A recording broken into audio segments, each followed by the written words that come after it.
इस वक्त की बड़ी खबर एक देश एक चुनाव से जुड़ी हुई है। इस प्रस्ताव को कैबिनेट ने मंजूरी दे दी है। कमेटी के इस प्रस्ताव को मोदी कैबिनेट से मंजूरी मिल गई है। साथ ही आपको बता दें कि कोविंद कमेटी के इस प्रस्ताव को मंजूरी मिल गई है। शीतकालीन सत्र में सरकार इस प्रस्ताव को लेकर आएगी। चलिए अब जानते हैं कि इस प्रस्ताव से क्या कुछ फायदे होंगे। 5 साल में एक बार चुनाव होगा। दलों को जनसेवा के लिए अब ज्यादा समय मिलेगा। चुनाव में होने वाले खर्च बचेंगे। आइए अब आपको विस्तार से वन नेशन वन इलेक्शन का मतलब समझाते हैं।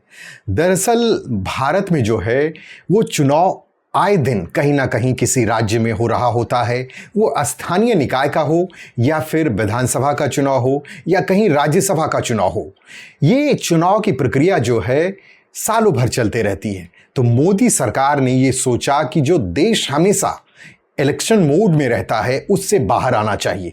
तो सरकार चाहती है कि एक बार देश में इलेक्शन हो और उसका फायदा जो है, एक तो खर्च कम होगा। जो चुनाव आयोग बार बार इलेक्शन कराती है और उसमें जो प्रिजाइडिंग ऑफिसर से लेकर चुनाव कर्मी जहां भी तैनात किए जाते हैं या सुरक्षा कर्मी, उसमें खर्च होता है। वाहनों पर काफ़ी पैसा खर्च किया जाता है।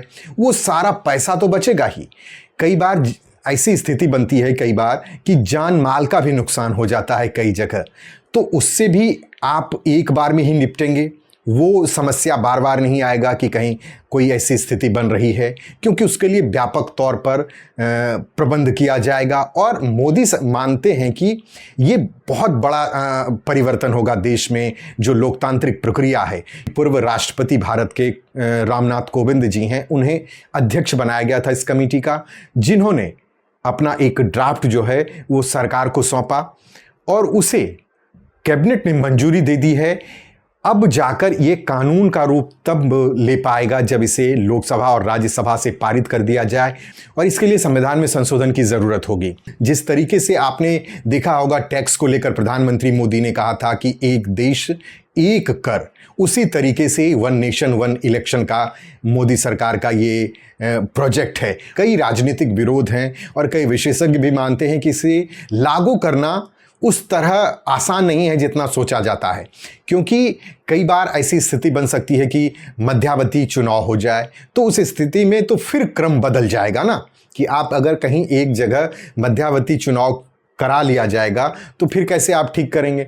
तो ये बड़ी मुश्किल है। लेकिन इसके लिए कुछ मैकेनिज्म बनाया गया होगा जो कि सदन के पटल पर जब रखा जाएगा इसको, उसके बाद ये खुलकर बात सामने आएगी कि किस तरीके का वो प्रावधान किया गया है, क्या बारीकी है, किस तरीके से इसे लागू किया जाएगा। फिलहाल जो चीज़ें छनकर आ रही है उसमें तो ये है।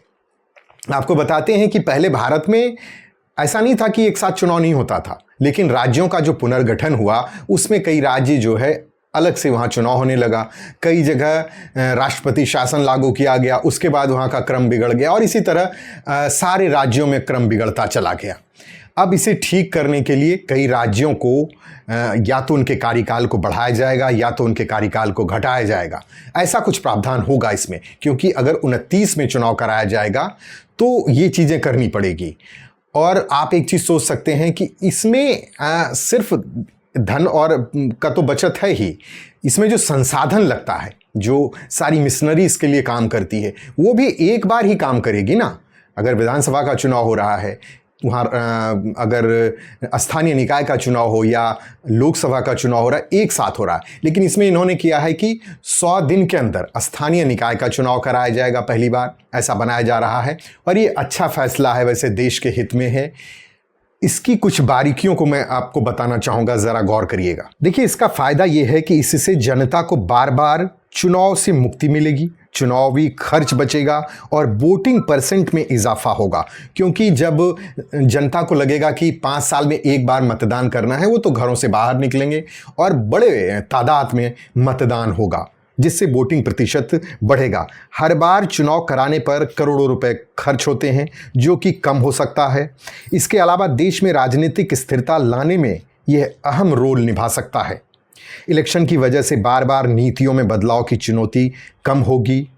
सरकारों को बार बार चुनावी मोड में जाने के बजाय विकास के कार्यों पर ध्यान केंद्रित कर सकेगी और उन्हें करने का मौका मिलेगा। प्रशासन को भी इसका फायदा मिलेगा, गवर्नेंस पर जोर बढ़ेगा, पॉलिसी पैरालिसिस जैसी स्थिति से छुटकारा मिलेगा, अधिकारियों का समय और एनर्जी बचेगा। इसका बड़ा आर्थिक फायदा भी है, सरकारी खजाने पर बोझ कम होगा और आर्थिक विकास में तेजी आएगी। इस व्यवस्था को लागू करने के लिए संविधान के अनुच्छेद 83 संसद के सदनों की अवधि और अनुच्छेद 172 राज्य विधान मंडलों की अवधि में संशोधन की आवश्यकता होगी। इसमें कहा जा रहा है कि प्रावधान ऐसा किया जाएगा जिसमें राज्यों की स्वीकृति की जरूरत नहीं होगी। वैसे आपको बता दें कि 32 पार्टियां लगभग है जो इसका समर्थन कर रही है चुनाव को लेकर कि एक साथ चुनाव कराया जाए। कई पार्टियां हैं जो इसका विरोध कर रही है।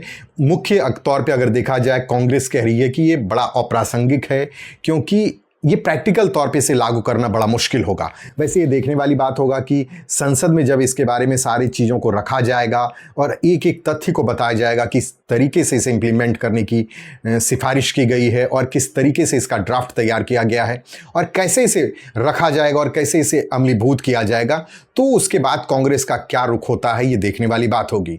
इस पर जैसे जैसे अपडेट आएगा हम आपको अवगत कराते जाएंगे। फिलहाल के लिए इतना ही।